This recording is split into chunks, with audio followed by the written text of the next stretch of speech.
Hello friends, welcome to my channel @Sarvroshan दादा, जहाँ आपको ज्ञान मिलेगा सबसे ज़्यादा। अभी रिसेंटली देखिएगा, दिल्ली का नया सीएम नियुक्त किया गया। तो आज हम लोग दिल्ली का सीएम और दिल्ली का पूरा जो स्ट्रक्चर उसके बारे में जान लेते हैं। तो न्यू सीएम ऑफ एनसीटी यानी कि नेशनल कैपिटल टेरिटरी, दिल्ली को पूरा बोला जाता है, वो जो असेंबली है जहाँ का वहाँ का।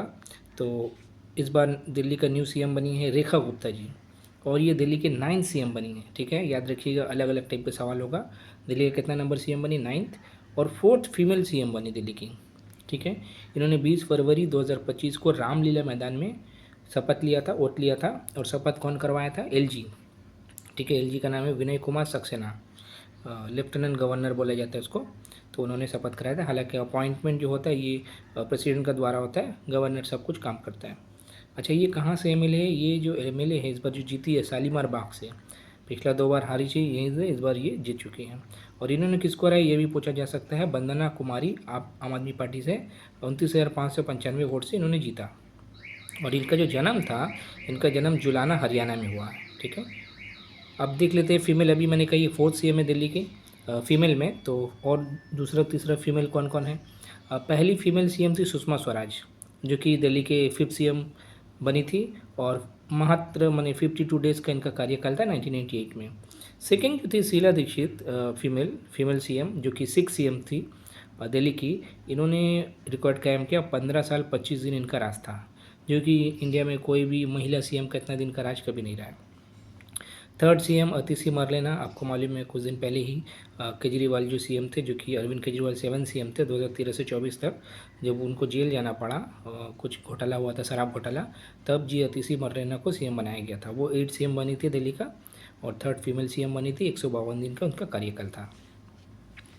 अब जो इस बार जो सीएमओ बनी, तो और भी 6 मिनिस्टर उनका साथ शपथ लिया, यानी कि total 7 minister, Rekha Gupta chief minister, इनको लेके 7 मिनिस्टर हो गया। तो सातों का शपथ कौन करवाया? और लेफ्टिनेंट गवर्नर विनय कुमार सक्सेना, रामलीला मैदान में। और नियम क्या है कोई भी असेंबली का? 10% से ज़्यादा मिनिस्टर नहीं होगा, जितना एमएलए का सीट रहेगा। जैसे कि दिल्ली में एमएलए का स्ट्रेंथ है 70, तो 10% यानी कि 7 से ज़्यादा नहीं रहेगा। अच्छा, ये दिल्ली का मामला बोल रहे हैं, ठीक है, ये दिल्ली का लिए सिर्फ है। अच्छा, डिप्टी सीएम कौन बना? डिप्टी सीएम प्रवेश वर्मा, जो कि अरविंद केजरीवाल को हराए। एक्चुअली बहुत ज़्यादा चर्चा था जो शायद ये भी सीएम बन सकते हैं, मगर आपको मालूम है बीजेपी आरएसएस का जो भी सेटिंग चलता है उस हिसाब से उनको नहीं बनाया गया। और ये न्यू दिल्ली का सीट से अरविंद केजरीवाल को हराए। ठीक है, और इनको बहुत सारा डिपार्टमेंट मिला है, जिसमें से एक इंपॉर्टेंट मैं बता दूँ, पब्लिक वर्क्स डिपार्टमेंट, और भी बहुत सारा है। और इनके जो पिताजी थे उनका नाम था साहिब सिंह वर्मा, जो कि दिल्ली के 4th सीएम रह चुके हैं 1986 1998। ओके, और वही आखिरी सीएम थे बीजेपी के। ओके, तो अभी 26 साल बाद, 27 साल बाद फिर से बीजेपी का कोई सीएम बन रहा है। अच्छा, फिर आता है आशीष सूद, ये भी मंत्री बने हैं। इनका बहुत सारा पोर्टफोलियो हो, कुछ खास देख लेते हैं। होम डिपार्टमेंट इनको दिया गया है, और एजुकेशन डिपार्टमेंट इनको दिया गया है, और भी बहुत सारा है। सरदार मनजिंदर सिंह सिरसा, इनको इन्वायरमेंट दिया गया है, और भी बहुत सारे हैं। इन्वायरमेंट में इसलिए बोल रहा हूँ कि आपको मालूम है दिल्ली में बहुत ज़्यादा पोल्यूशन वगैरह का लेके हमेशा बवाल होते रहते हैं, इसलिए इनका जिक्र मैंने कर दिया। रविंदर सिंह इंदराज, इनको क्या मिला है? उनको भी बहुत कुछ मिला, कुछ खास ऐसा था नहीं, इसलिए मैंने नहीं लिखा। कपिल मिश्रा, इनका तो नाम आपने सुना ही होगा, पहले आम आदमी पार्टी के एमएलए थे, बाद में ये बीजेपी ज्वाइन करते हैं, और बहुत ही हेड स्पीच के लिए बहुत ही फेमस है। इनको टूरिज्म मिला। पंकज कुमार सिंह, इनको हेल्थ और फैमिली मिला। हेल्थ और फैमिली मैंने इसलिए किया कि मोहल्ला क्लिनिक वगैरह आम आदमी पार्टी बहुत अच्छा चलाया था, अभी देखिए कैसा चलता है। एक्चुअली होता है क्या ना, 1911 में तो आपको मालूम है दिल्ली को कैपिटल बनाया जाता है हमारा हिंदुस्तान का, कोलकाता से शिफ्ट करके। ठीक है, तो जब बना दिया जाता है उसके बाद तो अंग्रेज लोग वहाँ पर राज करता है। 1947 में आज़ादी मिलता है, फिर 1950 में हम लोग का रिपब्लिक होता है, उसके बाद फिर इलेक्शन होता है। तो उस टाइम जो 1952 से 55 पहले सीएम थे दिल्ली के, उनका नाम था ब्रह्म प्रकाश। और उस टाइम इंटरिम इलेक्शन होता है, 48 सीट्स खाली उस टाइम था। उसके बाद सेकंड सीएम उसके बाद ही बनते गुरुमुख निहाल सिंह 1955 से 56, 1 साल के लिए।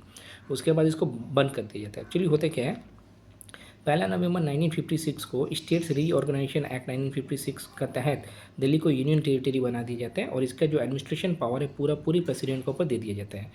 ठीक है। और यहाँ का जो लेजिस्लेटिव असेंबली था उसको अबॉलिश कर दिया जाता है। ये जो मैंने कहा पहला दूसरा जो सीएम बने थे उसके बाद इसको अबॉलिश कर दिया जाता है। फिर बहुत साल बाद लगभग 35 ईयर्स बाद एक एक्ट बनता है पार्लियामेंट में पास होकर, national capital territory act 1981। 69th, ये इंपॉर्टेंट है, इसको याद रखिएगा, 69th कॉन्स्टिट्यूशनल अमेंडमेंट एक्ट के तहत 1991 में जो पास होता है, दिल्ली को वापस से नेशनल कैपिटल टेरिटरी घोषणा कर दिया जाता है। और यहाँ पर मतलब असेंबली भी बनाया जाता है, काउंसिल ऑफ मिनिस्टर के भी प्रावधान रखा जाता है। और कौन सा आर्टिकल इंसर्ट किया जाता है, 239 तो था ही पहले से, इसमें 239AA और 239AB इसको शामिल किया जाता है। ओके। और प्रेसिडेंट सीएम को अपॉइंट करते हैं जैसे कि अभी मैंने कहा, और 70 सीट रहेगा ये भी बोल दिया जाता है उसमें।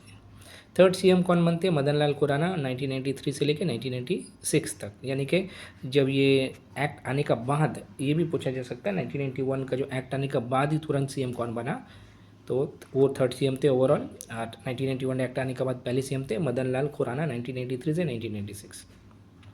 वैसे मैं बता दूं हमारे हिंदुस्तान में जितना भी यूटी 28 स्टेट है सब में तो सीएम रहते ही है, असेंबली है, और 3 से भी यूटी है जहाँ पर ये असेंबली का सिस्टम है या सीएम का सिस्टम है। एनसीटी दिल्ली जो कि अभी मैंने कहा, जम्मू कश्मीर पहले तो वो तो स्टेट था फिर यूटी बना, तो अभी वहाँ फिर से भी लागू हो गया, इलेक्शन हुआ था, पिछले साल इलेक्शन हुआ था, और पुडुचेरी, यही 3 जगह सिर्फ यूटी है जहाँ पर असेंबली भी है और सीएम भी बनता है। और ये वाला जो इलेक्शन हुआ था दिल्ली का, ये 8 दिल्ली लेजिस्लेटिव असेंबली इलेक्शन था 2025 का। 5 फरवरी 2025 को इलेक्शन होता है और 8 फरवरी को रिजल्ट आता है। और बीजेपी इसमें बहुत शानदार परफॉर्मेंस करते हुए 70 में से 48 सीट जीतते हैं, आम आदमी पार्टी 70 में से 22 सीट जीतता है, और कांग्रेस का तो खाता ही नहीं खुलता है। और बीजेपी 26 साल का बाद वापस से राज करता है, मतलब आ जाता है सत्ता में। और प्रोटेम स्पीकर किसको बनाया जाता है, अरविंदर सिंह लवली, जो कि गांधीनगर से जीते हैं, दिल्ली का ये कॉन्स्टिट्यूंसी है, असेंबली कॉन्स्टिट्यूंसी। और प्रोटेम का मतलब लैटिन में होता है फॉर द टाइम बीइंग, मैंने थोड़ा टाइम के लिए। एक्चुअली जब भी असेंबली हो या फिर आपका पार्लियामेंट हो, जब भी नया सब चुन के जाता है एमएलए एमपी, तो शुरुआत में ही तो स्पीकर का चुनाव नहीं होता है, तो इसलिए प्रोटेम स्पीकर नियुक्त किया जाता है। और ऐसा ट्रेडिशन है जो कि सबसे सीनियर, जो हाउस में सबसे सीनियर मेंबर रहेगा उसको ही प्रोटेम स्पीकर बनाया जाता है। हालांकि उम्र के हिसाब से सीनियर नहीं, सबसे ज़्यादा दिन का जो एमएलए एमपी रहेगा उसी को बनाया जाता है, इसको गौर रखिएगा, ध्यान रखिएगा। तो ये अरविंदर सिंह लवली जी को बनाया गया, वो फिर सबको शपथ वगैरह कराएंगे, वोटिंग होगा, फिर स्पीकर का जो भी चुनाव होगा उसके बाद फिर उनको साइड लग जाओ, नॉर्मल एमएलए एमपी का तरह काम करेंगे। तो स्पीकर किनको बनाया गया, फिर विजेंद्र गुप्ता, ये दोनों में फ़र्क है, एक प्रोटेम स्पीकर पूछ सकता है अरविंदर सिंह लवली, और फाइनल स्पीकर किसको बनाया गया, विजेंद्र गुप्ता, जो कि रोहिणी से एमएलए हैं। और लीडर ऑफ अपोजिशन पार्टी कौन बना इस बार, अतिशी मरलेना, जो कि अभी रिसेंटली सीएम भी थी, कालका जी से ये जीती। एक्चुअली अरविंद केजरीवाल, मनीष सिसोदिया, बहुत कोई सब हार चुका था इसलिए। और दिल्ली का जो असेंबली है उसका चीफ, माने पूरा दिल्ली का चीफ सेक्रेटरी कौन है, धर्मेंद्र उसका नाम है, उनका नाम है, ठीक है।